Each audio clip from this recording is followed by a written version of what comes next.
बिस्मिल्लाहिर्रहमानिर्रहीम गाइस अस्सलाम वालेकुम। उम्मीद है कि आप सब लोग खैरियत से होंगे और आज मैं भी खैरियत से हूँ।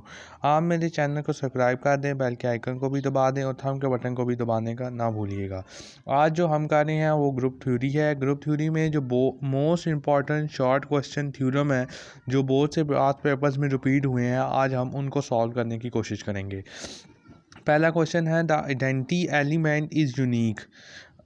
अब हम इसमें क्या करते हैं, इसका सलूशन करते हैं। Suppose if a possible e and e dash are the two identity elements in जी।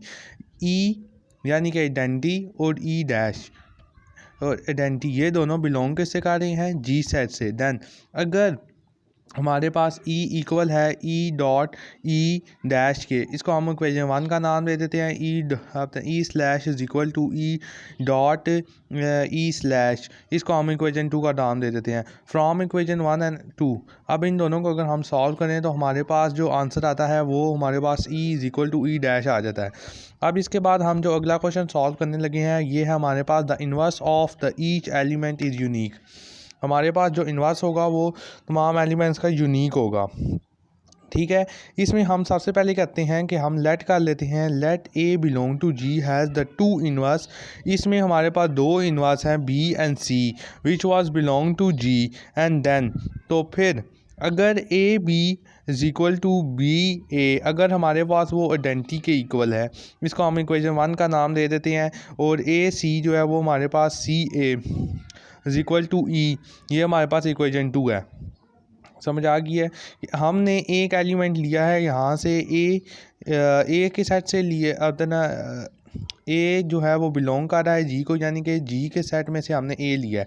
और यहाँ से इसका इन्वर्स यानी कि ये जो बी है ये इसका इन्वर्स है, एक इसका इन्वर्स है। और जब हम इन दोनों को इकट्ठे लिखेंगे आपको पता होगा कि जब भी ए को ए के इन्वर्स के साथ मल्टीप्लाई कर दिया जाए तो आइडेंटिटी आता है। इसी तरह यहाँ पे भी है, अगर ए को बी के साथ लिख दिया जाए या बी को ए के साथ लिख दिया जाए तो आइडेंटिटी आता है। इस तरह ए को सी के साथ लिख दिया जाए या सी को ए के साथ लिख दिया जाए तो वो भी आइडेंटिटी आता है।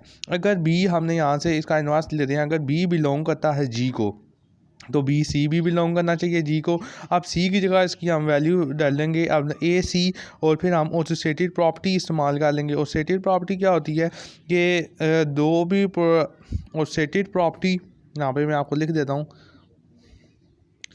एसोसिएटिव प्रॉपर्टी होती है कि एक्स कोई बाइनरी ऑपरेशन है, फिर ये कोई बाइनरी ऑपरेशन है सी इज़ इक्वल टू, इसी तरह ये होती है हमारे पास एक्स स्टार वाई स्टार जी, यहाँ पे भी जी आएगा। ठीक है गाइस, ये हमारे पास एसोसिएटिव प्रॉपर्टी दिया है। यहाँ पे हमने एसोसिएटिव प्रॉपर्टी इस्तेमाल की है, यहाँ पे हमने एसोसिएटेड प्रॉपर्टी इस्तेमाल की है। यहाँ से ब्रैकेट हटा के बी ए पे ब्रैकेट्स कर दिए हैं, इज इक्वल टू सी का दिया है। आपको पता है कि ए बी जो हमने शुरू में लिखा था कि बी ए जो है वो हमारे पास किसके इक्वल है, आइडेंटिटी के इक्वल है। इस तरह ये आइडेंटिटी के इक्वल है और आइडेंटिटी अगर किसी भी नंबर के साथ मल्टीप्लाई हो जाए तो वो वही नंबर रिपीट हो जाता है। और ये हमारे पास सी इसका आंसर आ गया है। अगला क्वेश्चन देखेंगे आप, show that if a group G in such that the x dot x is equal to identity for all x belong to G where the e is the identity elements of G and then the G is abelian group. अगर solution है इसमें हम कहते हैं कि x dot x जो हमारे पास ई के इक्वल है वो बिलोंग करता है जी को by the closure property. Closure property यहाँ पे सेटिस्फाइड हो रही है। अगर ए बी अगर बिलोंग करता है सेट जी को, अगर ए बी हमारे पास बिलोंग करता है सेट जी को तो ए बी और बी ए दोनों बिलोंग करने चाहिए। इस प्रॉपर्टी के थ्रू अगर एक्स डॉट एक्स अगर हमारे पास आइडेंटिटी के इक्वल है तो ए डॉट ए भी आइडेंटिटी के इक्वल होगा, बी डॉट बी भी आइडेंटिटी के इक्वल होगा।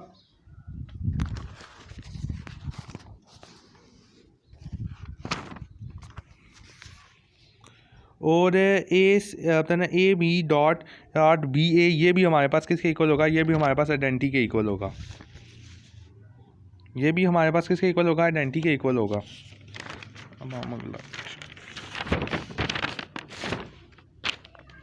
अच्छा देखें, अगर a dot b and b dot a हमारे पास आइडेंटिटी के इक्वल है, अगर ये वाला जो है ये हमारे पास आइडेंटिटी के इक्वल है, तो हम यहाँ पे ऑसिलेटरी प्रॉपर्टी इस्तेमाल करते हैं a b is equal to b a b is equal to identity using the oscillatory property. अगर हम यहाँ पे ऑसिलेटरी प्रॉपर्टी इस्तेमाल करते हैं तो हम ऐसे कर सकते हैं, ए को यहाँ बाहर लिख दें, बी को यहाँ इस तरफ बाहर लिख दें, equal to identity a b a दरमियान में। अब हम यहाँ पे using left and right cancellation law इस्तेमाल करते हैं।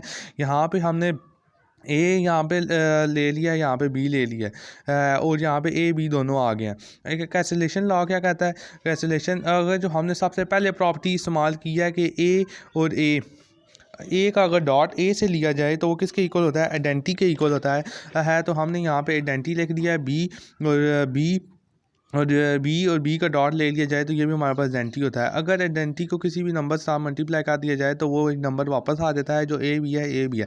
इस तरह बी ए और इक्वल टू ए बी हो गया है। तो अब यहाँ पे क्या है, the element of the G compute, ये तमाम एलिमेंट कंप्यूट कर गए हैं और जी जो है वो हमारे पास एक ओबिलियन ग्रुप बन गया है। अगला क्वेश्चन देखें कि if a group G has a 3 element and show that it is a abelian. अब हमने ये बताना है कि अगर जी हमारे पास ग्रुप है और उसके 3 एलिमेंट्स, अगर जी हमारे पास ग्रुप है और उसमें 3 एलिमेंट्स है और हमने करना है कि क्या करना है कि ये सब इट इज़ ओबिलियन, तो वो ओबिलियन है। हम लेट कर लेते हैं, लेट करते हैं जी को, जी में 3 पॉइंट्स हम दे देते हैं कि identity a and b are the group of the order 3, ये ऑर्डर 3 है। Then a is not equal to b and b is not equal to e. Multiplication के थ्रू हम करेंगे इसको सॉल्व। तो सबसे पहले आप ये देख लें कि अगर ए बी बिलोंग करता है जी को और बी ए बिलोंग करता है हमें जी को, ठीक हो गया। तो इसके तहत अगर ए बी जी को बिलोंग करता है कि तो जी के तमाम एलिमेंट्स को भी तो बिलोंग करेगा ना। तो इसी तरह हमारे पास जो ए बी है, यहाँ पे आप देख रहे होंगे ये वाला ए बी ये इस आइडेंटिटी को बिलोंग कर रहा है, ये वाली आइडेंटिटी है। हम ए बी इसको इसके जी के एलिमेंट को बिलोंग कर रहा है। तो इस तरह हमने ये लिखा है यहाँ पे the a b belong to identity. इस तरह बी ए किसको बिलोंग कर रहा है, ए को, इसके दूसरे एलिमेंट को। ए बी बिलोंग किसे कर रहा है, बी को, जो इसका तीसरा एलिमेंट है, ठीक है। तो अब ये जो 2 एलिमेंट्स हैं इन दोनों को हम इन पे right and left cancellation law इस्तेमाल करेंगे। तो यहाँ पे हम ए इस्तेमाल करते हैं और यहाँ पे हम बी इस्तेमाल करते हैं। तो ए से कट जाएगा, वो हमारे पास आ जाएगा b is equal to identity और a is equal to identity, which is not possible with the 2 elements which is contradictory and b is equal to identity. और इसको हम किसका 0.1 का कर देते हैं। अगला, अब हमने सबसे पहले तो क्या किया था कि सबसे पहले हमने बी ए किया था। अब सबसे पहले जो हमने किया था ए बी किया था। अब हम इसमें बी ए करेंगे।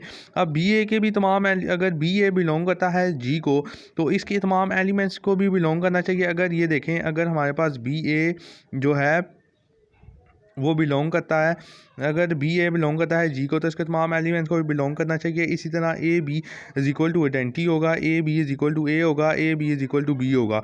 और इन दोनों पे हम ये जो 2 हैं इन दोनों पे हम using right and left constellation law लगाएंगे।